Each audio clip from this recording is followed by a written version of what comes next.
The sound of the flail striking the wheat was muffled on purpose. Gideon was working inside the winepress, between stone walls meant to crush grapes, not separate grain. But he did there what should have been done out in the open, because out in the open, the Midianites saw everything, and what they saw, they took. He breathed low. He glanced at the entrance every few strikes. This man, hidden from the very people who oppressed his own people, is the one God is about to call a mighty man of valor, not after proving his strength, not after winning a battle, before anything else, at the exact moment he felt least worthy of the name. Why would God do this? And why, moments after that call, would he begin stripping Gideon from everything an army would need to win? Men, numbers, certainties. There's a hidden logic in Gideon's story that most people who've heard it never stop to notice. Victory didn't come in spite of the reduction. It came because of it. And if that's true for an army of thousands reduced to 300 men, what does that reveal about everything you consider too little to be used today? Gideon had no way of knowing in that moment that the wheat dust on his hands and the fear in his chest would mark the beginning of one of the most impossible turnarounds ever recorded in Scripture. He only knew one thing: he needed to hide a little longer. But the eyes watching him from the other side of that winepress were no longer Midianite. 7 years. That's how long Israel had lived bent under the weight of Midian, hiding grain in mountain caves, watching their livestock taken before the harvest was even finished.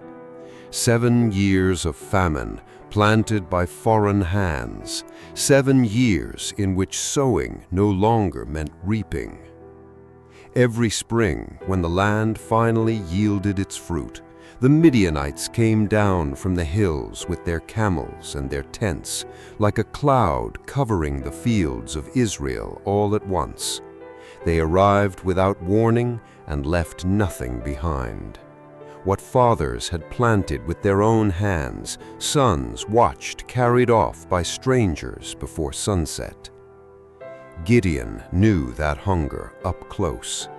He was the son of Joash of the tribe of Manasseh, not a priest, not a judge, not a man of renown, just a farmer trying to save the little that remained before the Midianites came down, as they did every year, like locusts upon the land. Yet there was something heavier than hunger settled in that man's chest: doubt. Where was God in all of this? If the Lord was with Israel, as the old stories said, the ones about Moses, about Egypt, about the Red Sea, the wonders told by fathers to sons by the fire, why then had all of this overtaken them? Why would the silence last so long, and why would it feel so final? Gideon worked with that question turning alongside the flail in his hand, heavier than the wheat itself. Every strike was also an unanswered question. Every grain separated from the chaff was a reminder that he himself felt separated from safety, from clarity, from any certainty that any of it made sense. It wasn't cowardice that drove him inside those stone walls. It was exhaustion. The exhaustion of a people who could no longer tell the difference between punishment and abandonment, between a God who disciplines and a God who has forgotten. And it's precisely there, in the middle of doubt, not after it, that Gideon's story begins to move. Because while Gideon threshed the wheat, trying to stay invisible to Midian's eyes, someone had already been watching him for some time. Someone sitting silent in the shade of a nearby oak, waiting for the exact moment to speak. What that someone was about to say would change, in a matter of moments, everything Gideon thought he knew about himself. The shadow beneath the oak was no ordinary shadow. There was a presence there, seated, quiet, waiting too long for it to be coincidence. The place was known as Ophrah, land of Joash's people, the Abiezrites, just another corner among the hills, with nothing to set it apart. And yet it was there that 7 years of silence chose to break. And when it finally spoke, the voice didn't ask permission, it declared, "The Lord is with thee, thou mighty man of valor." Gideon froze, flail suspended in mid-air. He looked around, certain those words couldn't be meant for him. A mighty man of valor doesn't hide inside a winepress. A mighty man of valor doesn't fear being seen by the very people he's supposed to deliver. For a moment, he nearly turned to look for someone else there, some other man worthy of that title, hidden in some corner he hadn't noticed. There was no one else, so he answered with the only truth he knew. "O my Lord, if the Lord be with us, why then is all this befallen us? And where be all his miracles which our fathers told us of, saying, Did not the Lord bring us up from Egypt? But now the Lord hath forsaken us and delivered us into the hands of the Midianites." There was no rebellion in those words. There was the honest pain of a man who saw the ruins around him and could no longer pretend everything was fine. Here's the first great contrast of Gideon's story. God doesn't correct the doubt before he calls. He calls and lets the call itself begin to answer the doubt, not with explanations, but with presence. The angel didn't debate theology with him. He simply looked at him with a weight that cut through any argument and said, "Go in this thy might, and thou shalt save Israel from the hand of the Midianites." Gideon asked for a sign. He brought meat, broth, and unleavened bread and set them on the rock, an offering prepared in haste with hands that may have already trembled for reasons beyond his fear of the Midianites.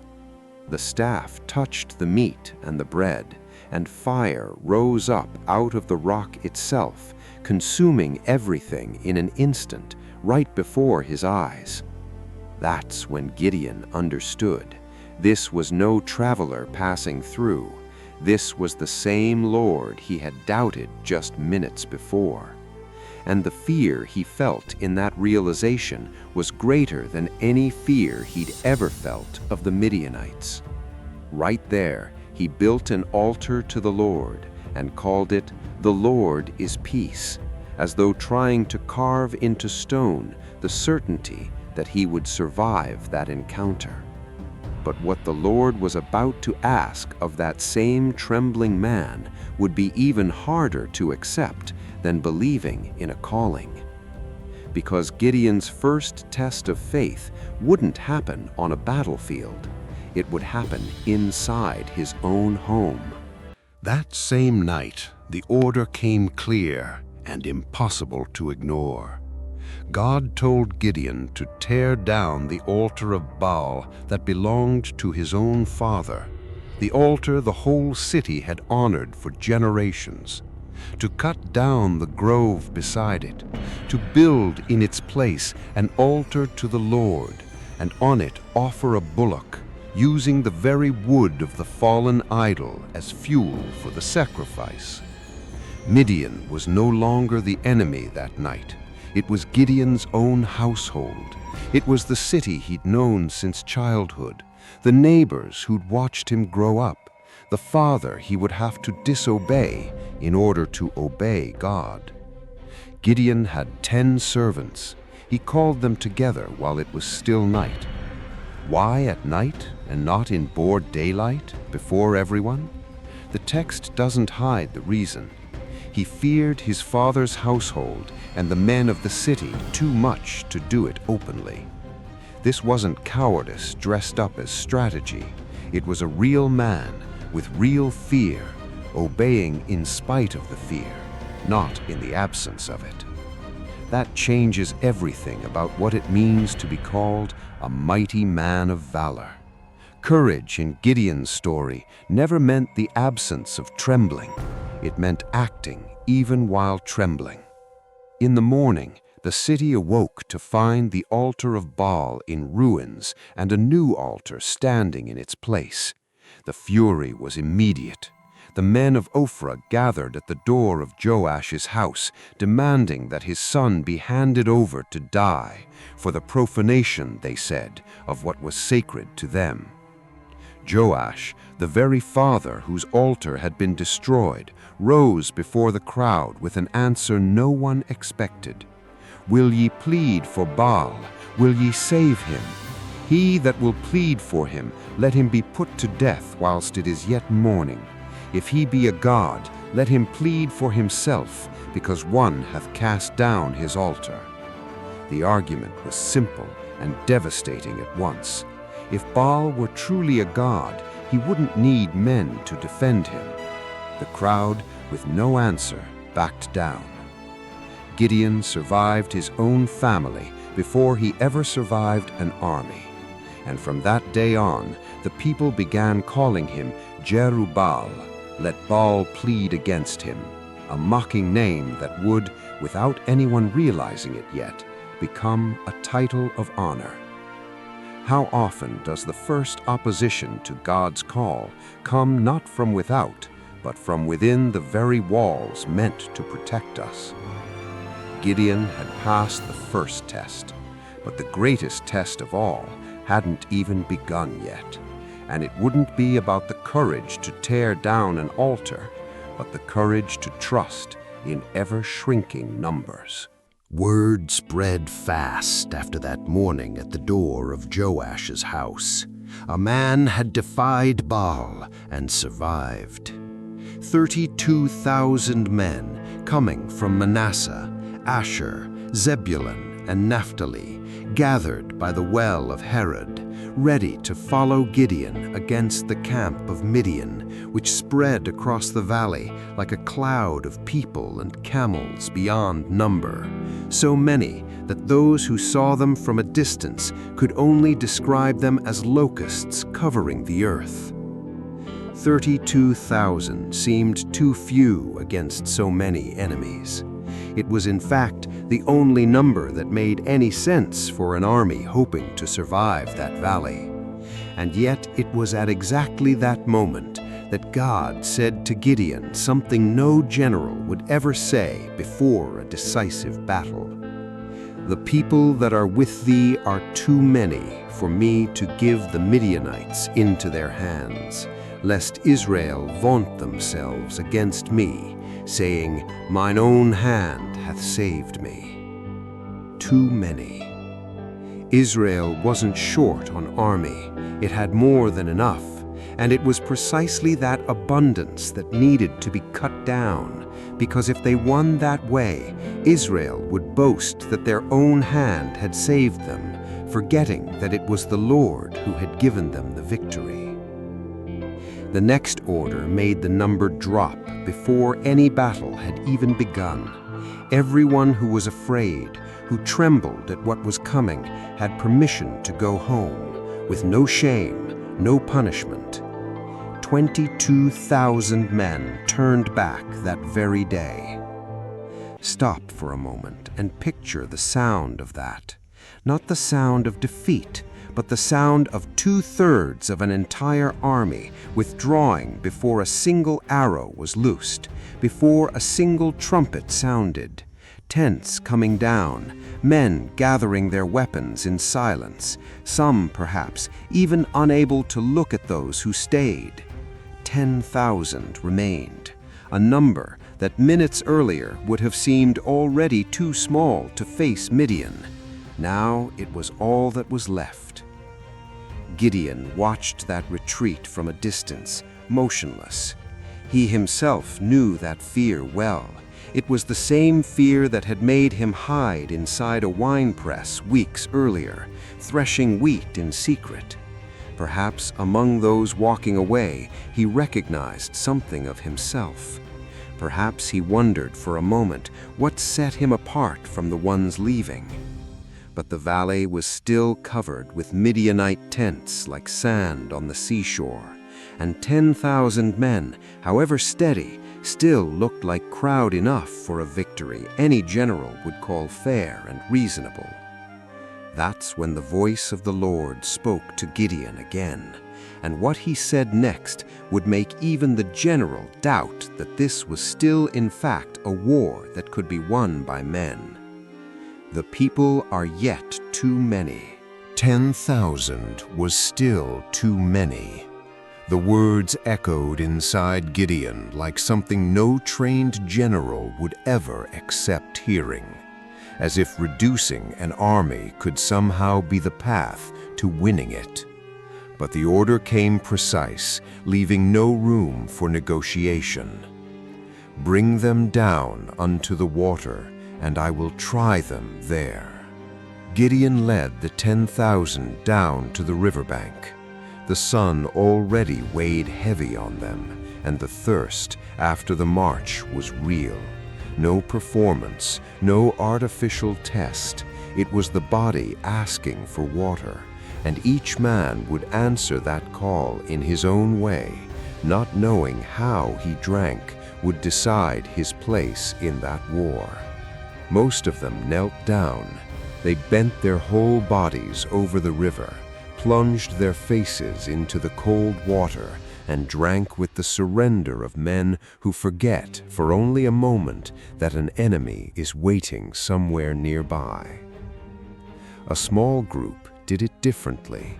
They brought the water to their mouths with their own hands, cupped, never fully kneeling, eyes up, bodies ready, like men who drink without forgetting even for a second where they are. 300 men drank that way. 300 out of an entire nation waiting for deliverance. The math seemed impossible from every angle. The Lord said to Gideon, "By the 300 men that lapped will I save you, and deliver the Midianites into thine hand, and let all the other people go, every man unto his place." Picture the silence that followed that order. 9,700 men receiving instructions to go home, not out of cowardice this time, not because fear had shown itself, but simply because God didn't need them. The most painful dismissal isn't the one given to those who fail. It's the one given to those who are ready, willing, capable, and still not needed. Gideon stood there at the edge of that river with 300 men around him and an entire valley covered with Midianite tents before him. One against hundreds, perhaps the most lopsided ratio ever recorded before a battle in Scripture. What was left after nearly everything had been taken away? What remained was exactly what God wanted to remain, a small group of men who drank without forgetting the threat around them, alert even in their thirst, ready even in their exhaustion. Not the strongest, not the most numerous, the most watchful.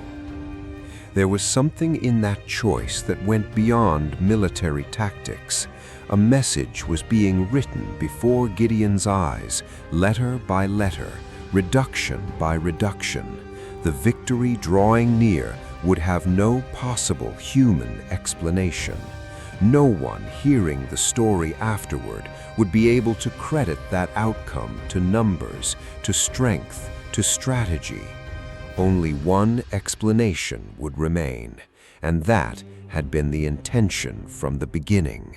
Gideon looked at the 300 around him, faces he recognized, now seen in a different light, almost as if he were seeing them for the first time. Ordinary men about to face an army without number. That night, as the sun set over the valley of Jezreel and the Midianite campfires began to light up in the distance like stars scattered across the earth, the Lord still had one last word for Gideon before the battle, a word involving not trumpets nor swords, but something that would happen in secret, in the darkness, inside the enemy's own camp. Darkness covered the valley when Gideon went down, alone with his servant Phurah, to the edge of the Midianite camp. God had told him, "If you're still afraid to go down there first, and you will hear something that will strengthen your hands." Gideon went down. Hidden in the shadows, he overheard one man telling another a dream, a cake of barley bread tumbling into the camp, striking a tent and knocking it flat. His companion answered without hesitation, that could only mean one thing: the sword of Gideon.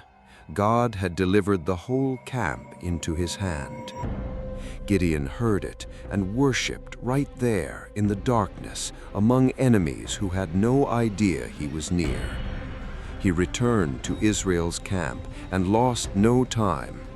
"Arise, for the Lord hath delivered into your hand the host of Midian." 300 men rose in the dead of night. No swords were handed out.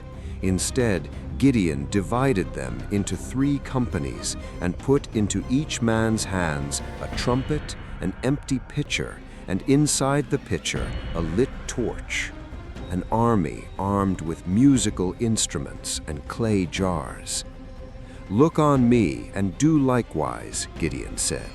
"When I blow the trumpet, I and all that are with me, then blow ye the trumpets also on every side of all the camp, and say, the sword of the Lord and of Gideon."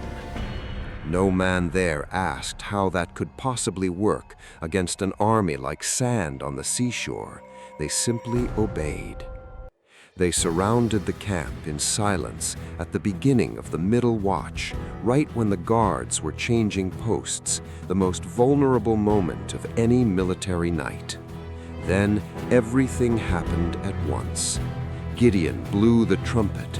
The 300 blew their trumpets all around the camp.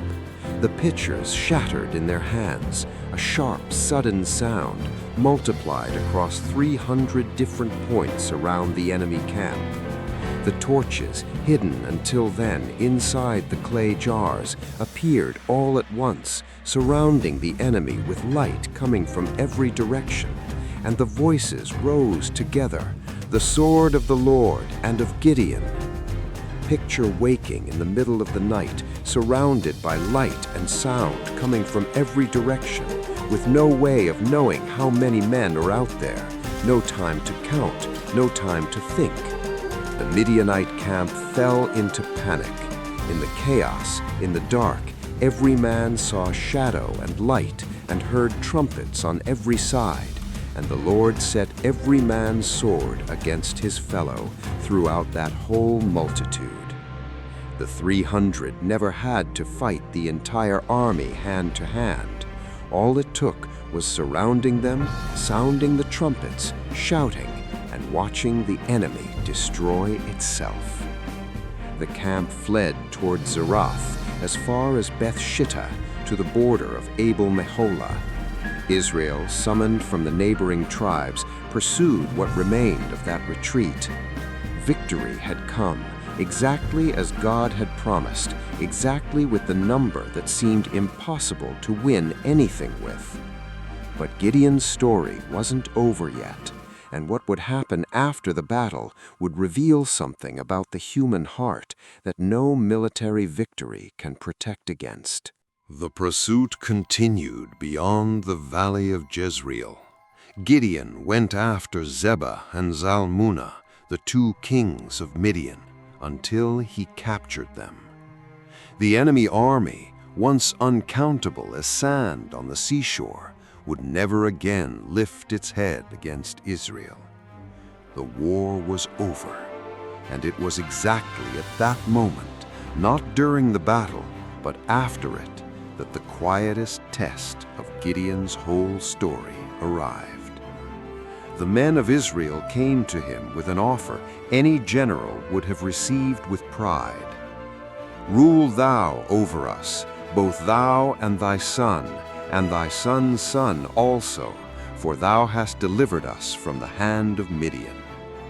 A throne offered with an open heart by a grateful people. And Gideon answered, "I will not rule over you, neither shall my son rule over you. The Lord shall rule over you." Words worthy of the man an angel had once called a mighty man of valor while he was still hiding inside a winepress. But then Gideon made a request of his own, that every man give him the golden earrings from the spoil taken from the Midianites.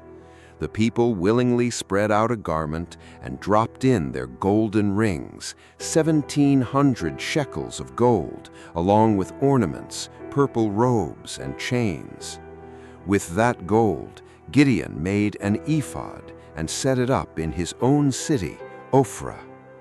The sacred text doesn't soften what happened next. All Israel went there to prostitute themselves after it, and it became a snare to Gideon and to his house. The same man who had refused a crown failed to see the weight of the gold in his own hands. The most improbable victory in Israel's history ended not in outward betrayal, but in a quiet error committed by a heart that had proven its faithfulness so many times before. Some stories end in complete glory. Gideon's is not one of them, and perhaps that's exactly why it still has something so urgent to say to those who hear it today. At the start of this story, a question was left hanging. Why does God choose to diminish exactly what seems to guarantee victory? Now the answer reveals itself on a level no number could explain on its own. God doesn't reduce resources to test who holds them. He reduces them so that when victory comes, no one can point to himself and say, "Mine own hand hath saved me." God's reverse math isn't about lack, it's about clarity. Maybe you too learned too early to measure your capacity to serve God by the size of what you possess: time, talent, strength, the number of people standing beside you. Maybe, like Gideon in the winepress, you've already felt too small for any real calling.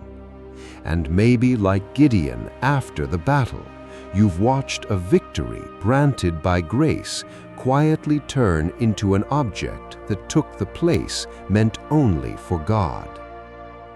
Gideon's story doesn't end in perfect glory, because true faith was never about perfection. It was always about a trembling man willing to obey with the little he had in his hands, and a God willing to make those trembling hands enough. Sometimes what remains after everything is taken away is exactly what God needed to remain. If you've made it this far, maybe there's something in your life right now that feels too small, too insufficient, too reduced to be used by God. What was the moment you felt that most strongly? Tell us in the comments. Your answer might be exactly what someone else watching this video right now needed to read to feel a little less alone in that same struggle. If this story touched you in any way, consider subscribing to the channel and leaving a like. every one of those small gestures helps this message reach more hearts that need to hear that God still does the impossible with the little that's handed to him. And if God's reverse math stirred something in you, get ready. The next story we're about to tell reveals how he can turn even the deepest silence into a calling that changes an entire generation.